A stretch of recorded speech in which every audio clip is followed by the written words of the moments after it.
നുമ്മ പറഞ്ഞ dragon fish ഇതാണോ? ഇവിടെ ഇതിന്റെ പേര് പീലമീൻ. ചിലയിടത്തൊക്കെ ചീലാവ്, പീലാവ്, പൂലാവ്. കാണാൻ ലുക്കില്ലെങ്കിലും ഇതിന്റെ ഇറച്ചിക്ക് ഒടുക്കത്തെ ടേസ്റ്റാ. വെട്ടിയ കഷ്ണങ്ങളിലേക്ക് കുറച്ച് തേങ്ങയും ശകലം ഉലുവപ്പൊടിയും 1 ടീസ്പൂൺ മഞ്ഞൾപ്പൊടിയും 1/2 ടേബിൾ സ്പൂൺ കുരുമുളക് പൊടിയും പാകത്തിനുള്ള ഉപ്പും 1 ടേബിൾ സ്പൂൺ കാശ്മീരി മുളക് പൊടിയും 1 ടേബിൾ സ്പൂൺ ഇഞ്ചി വെളുത്തുള്ളി പേസ്റ്റ്, അങ്ങ് ഒരുപാട് പേസ്റ്റ് ആവണ്ട, 2 ടേബിൾ സ്പൂൺ ശുദ്ധമായ വെളിച്ചെണ്ണയും കൂടി ഒഴിച്ചതിന് ശേഷം 2 തണ്ട് കറിവേപ്പില ഇട്ട് കൊടുക്കാം. ലാസ്റ്റായിട്ട് മേൻപൊടിക്ക് പെരിഞ്ജീരക പൊടിയും കൂടി ചേർത്ത് ശകലം മതിയെ നന്നായിട്ടൊന്ന് മിക്സാക്കി അരമണിക്കൂർ നമുക്കൊന്ന് റെസ്റ്റ് ചെയ്യാനായിട്ട് വെക്കാവുന്നതാണ്. ഫ്രിഡ്ജിലോ അല്ലാതെ പുറത്തോ വെക്കാം.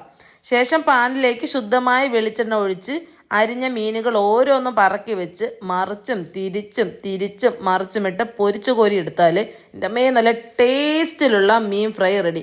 ഈ മീൻ കാണുമ്പോൾ ആർക്കും അധികം അങ്ങ് ഇഷ്ടപ്പെടത്തില്ല, പക്ഷേ എങ്കിൽ ഫ്രൈ ചെയ്ത് കഴിച്ചാലുണ്ടല്ലോ ഒടുക്കത്തെ ടേസ്റ്റാണ്. നിങ്ങളുടെ നാട്ടിലെ ഈ മീനിൻ്റെ പേര് എന്താണെങ്കിലും കമൻറ്റ് ചെയ്യാനായിട്ട് മറക്കരുതേ. നമുക്കിന്ന് ഉച്ചയൂണിന് മധുരക്കിഴങ്ങ് പുഴുങ്ങിയതും ബീട്രൂട്ട് തോരനും പീലമീൻ വറുത്തതും പീലമീൻ ഉഡായിപ്പിൽ പുളി വെച്ചതുമാണ്. ഈ മീൻ കിട്ടുകയാണെങ്കിൽ ഇതുപോലൊന്ന് പൊരിച്ചു നോക്കൂ, സൂപ്പറാണ്. ലുക്കില്ലെന്നേ ഉള്ളൂ, ടേസ്റ്റ് ഒടുക്കത്തതാണ്. അപ്പോൾ ട്രൈ ചെയ്യാനും ഫീഡ്ബാക്ക് അറിയിക്കാനും മറക്കല്ല. നല്ല റെസിപ്പി ആയിട്ട് വീണ്ടും കാണാം.